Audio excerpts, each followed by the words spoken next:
I wasn't one for cruises. Too many people, too much routine. But I needed a break, and this one came cheap. A 7-day voyage across the Atlantic sounded like the perfect way to clear my head. I told myself it would be nothing but sunbathing, open skies, and a good book to keep me company. I should have known better. From the moment I stepped aboard, I felt it. Something about the ship wasn't right. It was too quiet. Not the peaceful kind of quiet, more like the lull before a storm.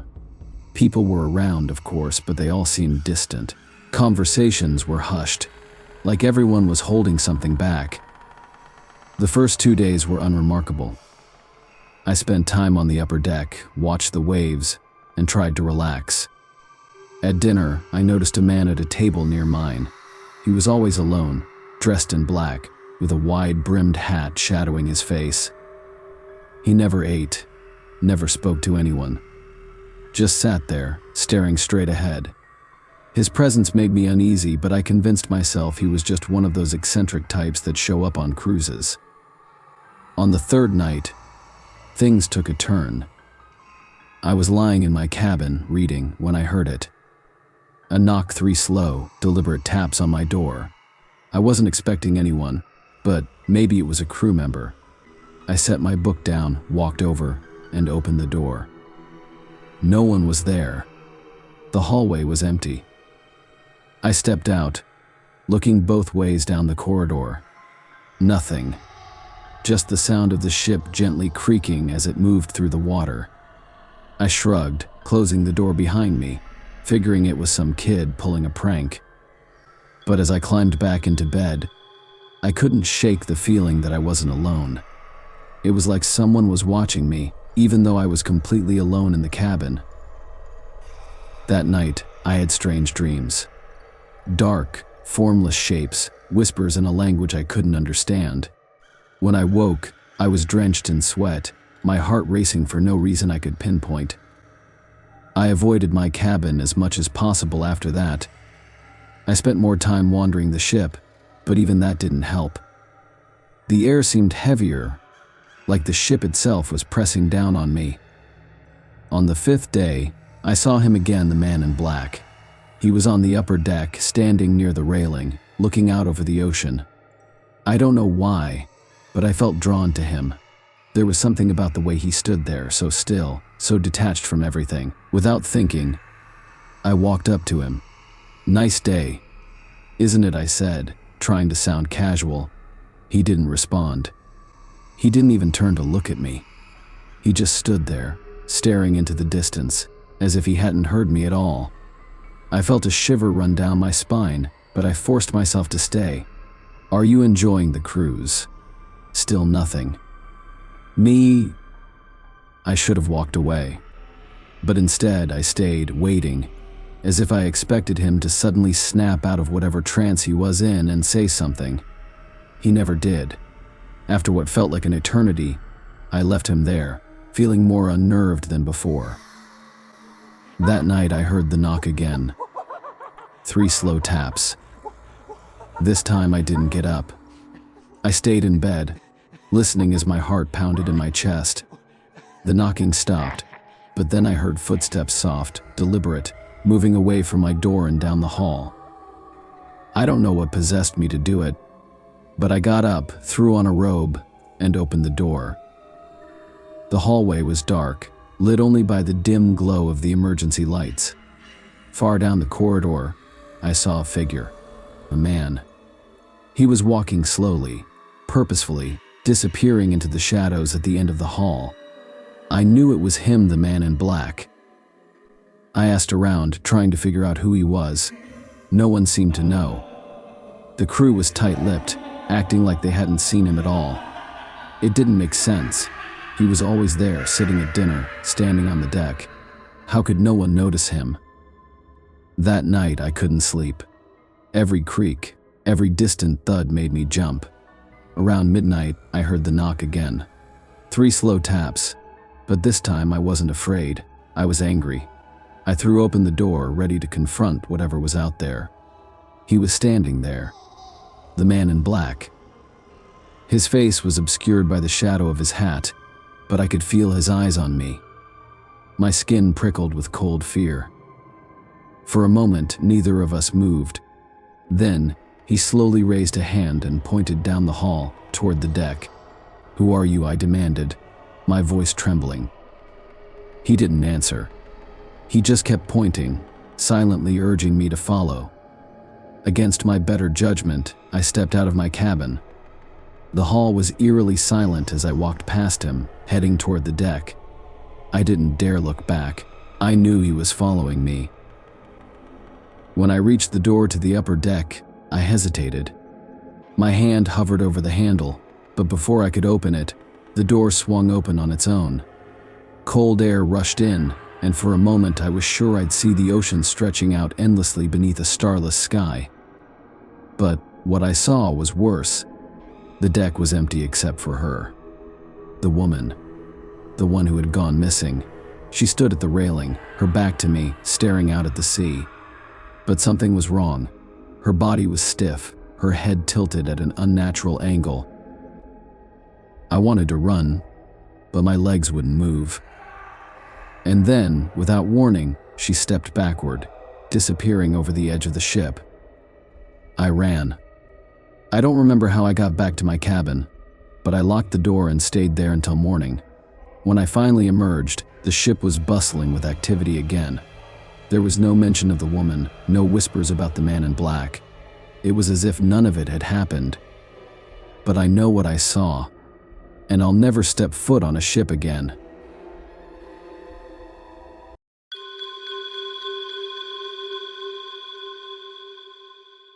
It started as any vacation should: excitement, the thrill of leaving the daily grind behind, the pull of the open sea. I had booked a last-minute spot on this cruise, a massive ship called the Abyssal Queen. The brochures promised a luxurious experience with gourmet dining, entertainment every night, and excursions to some of the most beautiful places in the world. But what they didn't mention, what I could have never anticipated, was the gnawing unease that settled in almost immediately after we left port. It wasn't the ship itself. At first glance, the Abyssal Queen was immaculate, a towering marvel of engineering, glittering with polished metal and endless windows that stretched out toward the horizon. The crew was professional, though a little distant. That was the first thing I noticed. Polite, efficient, but there was a certain lack of warmth in their eyes, like they were going through the motions. I figured maybe they were just exhausted from back-to-back trips, but I felt that something was off.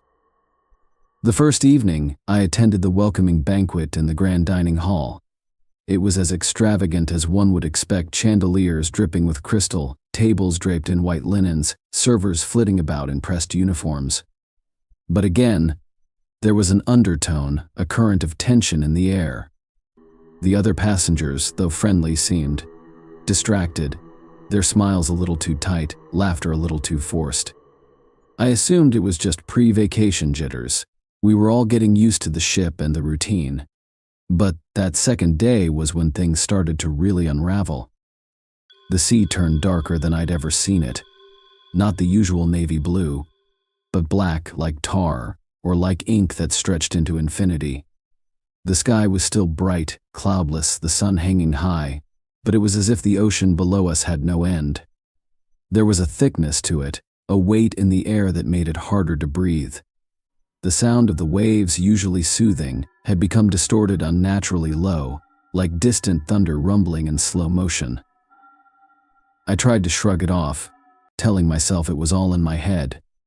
Maybe it was some weird algae bloom or an oil slick the ship had passed through.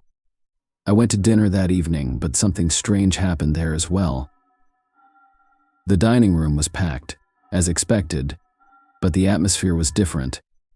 Conversations were hushed, the clinking of silverware quieter than usual. And then there were the meals themselves. The food looked odd. Nothing too obvious at first glance, but the longer I stared, the more I noticed. The fish was unnaturally smooth, its texture almost gelatinous. The steak bled, not a dark red but an inky black, staining the plates. The vegetables wilted, gray, limp. Still, people ate. I ate. though every bite tasted faintly metallic, like I was chewing on old pennies. It wasn't just me. I could see the discomfort in others' faces, the way they chewed slowly, hesitated before taking another bite. But no one said anything. It was as if we were all too polite or too afraid to acknowledge what was happening. That night, I lay in bed, wide awake, feeling the ship shift beneath me. There was something unsettling about the constant rocking, the deep, muted groan of the ship's structure, like it was fighting something larger than the waves. At some point in the dead of night, I swore I heard knocking coming from the walls. Rhythmic. A slow, deliberate thud. Thud, thud. But when I turned on the light and pressed my ear to the metal, it stopped. I laughed it off, probably the pipes, I thought, or the engine, or maybe even just my imagination. But then passengers started disappearing. At first it was subtle, barely noticeable. I remember seeing a couple I'd met on the first day. We had drinks together at the bar, talked about our families, but by the fourth day I realized I hadn't seen them since. I asked around, but no one seemed to know where they went. The crew shrugged it off, maybe they're staying in their cabin for the day, they said, but something about their indifferent tone set me on edge. I tried to keep track of who was missing and who wasn't. But the ship was enormous, and people came and went at all hours. Still, I knew something was wrong. The more I looked, the more people I noticed were missing. By the sixth day, I couldn't take it anymore. I went to the captain's office demanding answers. But the captain, well, he was worse than the others. His eyes, bloodshot and ringed with dark circles, didn't quite focus on me when I spoke. He smiled, his teeth yellow and uneven, and assured me everything was fine. A little turbulence, he said, though the sea outside was as calm as ever. Just ride it out. We'll reach land soon. I left, feeling colder than when I'd entered. As I walked the empty halls back to my cabin, I realized I hadn't seen a single other passenger in hours. That night, I couldn't sleep. I wandered the halls of the ship, hoping to find some kind of solace, some indication that everything would be okay. The halls were eerily empty, and I realized something chilling. The lights were dimming, slowly, incrementally, but enough to notice. The once bright corridors were now shrouded in half-light, casting long, distorted shadows on the walls. The ship seemed to be swallowing itself in darkness. I found myself drawn to the lower decks. I don't know why I wasn't familiar with this part of the ship, and it certainly wasn't on the maps they'd given us. But something compelled me to go deeper, down narrow staircases and long, windowless corridors. And then, there was the smell.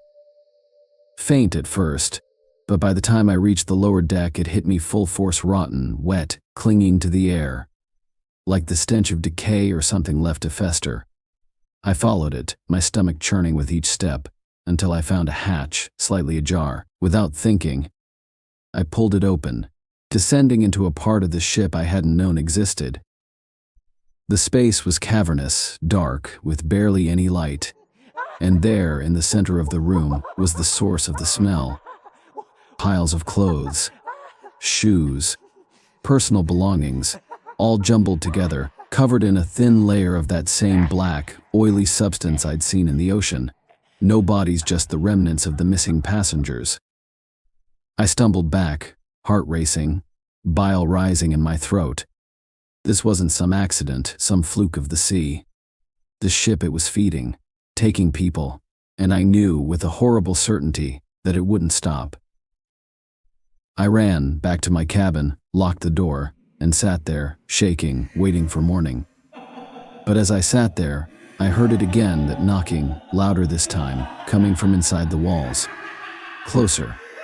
I held my breath, listening, and then came a scraping sound, like nails dragging across metal. Slow, deliberate, as if something was trying to find its way in.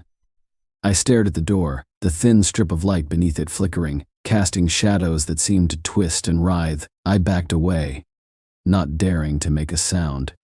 Suddenly, the light went out. Complete darkness. There was a long, agonizing pause, and then the door creaked. Ever so slightly it moved, like someone or something was testing it. The scraping sound grew louder, accompanied by soft, muffled voices. Not quite whispers, but garbled, like they were underwater, just beyond comprehension. I stood frozen in place, every muscle tense, my heart pounding in my ears. I don't know how long I stayed like that, crouched in the corner, staring at the door, waiting for something to happen. Finally, when the first faint light of dawn crept through the porthole, I allowed myself to breathe again. The knocking was gone. The voices, the scraping, all of it had stopped. But I knew, deep down, that it wasn't over. The ship. It wanted something, and it wouldn't stop until it got it. I packed my things as quickly as I could and made my way to the deck. The crew, what was left of them, were milling about, their eyes blank, movements slow and mechanical. I found a lifeboat, one of the few still intact, and I launched it myself, not caring where I ended up, as long as it was away from that cursed ship. As I drifted away, I looked back at the Abyssal Queen, her massive silhouette looming against the horizon. And for the briefest moment, I swore I saw its faces pressed against the glass windows, watching, waiting. In Dell.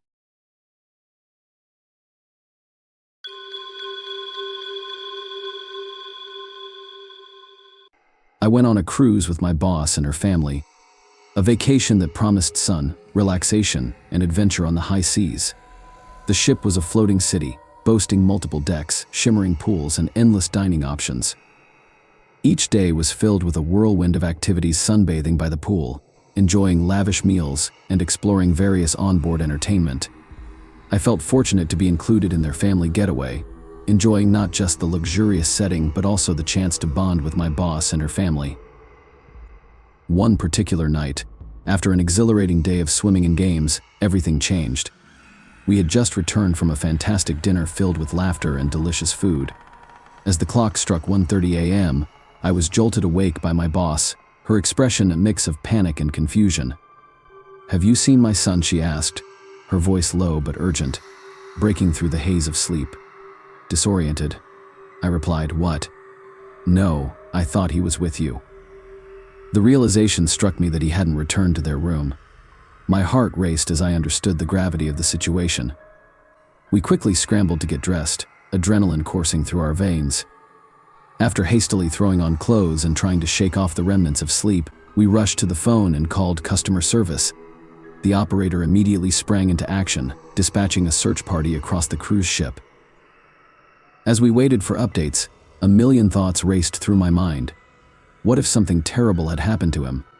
The idea that he could be lost or in danger made my stomach churn. I recalled the safety briefings we had attended, emphasizing how important it was to stay in designated areas. We anxiously made our way through the dimly lit corridors, calling out his name and straining our ears for any signs of him. Each passing minute felt like an eternity, with the ship's cavernous interiors amplifying our worries. The ship felt larger than life, almost like a labyrinth, with its winding hallways and vast public spaces. We searched various lounges and entertainment areas, desperately hoping to find him. We checked the arcade, the movie theater, and even the kids' club, but there was no sign of him. Just as doubt began to creep in, we decided to check one more open deck, hoping to find him enjoying the night air. As we approached the pool deck, I could hear muffled laughter and the unmistakable sounds of a group of teenagers. With a mix of hope and anxiety, we stepped into the light of the open deck. To our astonishment, there he was sprawled out on the pool deck with a small group of friends, all sleeping under the stars. They had managed to create a makeshift campsite with blankets, pillows, and snacks strewn about, completely oblivious to the search party that had been sent out for him. He was nestled between two girls, their laughter still echoing in the air from earlier. My boss was taken aback at first, her eyes wide with disbelief, but her shock quickly morphed into frustration. She approached them, her maternal instincts kicking in, a mix of relief and exasperation evident in her voice. "What do you think you're doing?" she said, her tone stern yet tinged with amusement. The teens stirred awake, their expressions shifting from confusion to embarrassment as they realized the trouble they had caused. After a few moments of awkward silence, my boss firmly told her son that he was coming back to the room with us, and he didn't put up a fight. I could see the hint of a smirk on his face, knowing that he had just pulled off an epic adventure against the backdrop of the beautiful ocean waves. As we made our way back to the cabin, my boss couldn't help but chuckle at the turn of events, even as she playfully scolded her son for his reckless decision. The following morning, the incident became the topic of laughter at breakfast. So, who else got to camp out under the stars? One of the other family members teased, and soon everyone was sharing stories of their own mischief from childhood. From that point on, it was safe to say her son stayed inside the room for the remainder of the cruise, his nighttime escapades officially put to rest. The experience turned into a cherished memory, a funny story that we recounted during family dinners and gatherings long after the cruise had ended. It served as a reminder of the unexpected twists that can happen during any trip, but also highlighted the strong bond of family adventures and all. As the days passed, we enjoyed the remainder of our cruise with newfound appreciation, sharing laughter and building memories that would last a lifetime.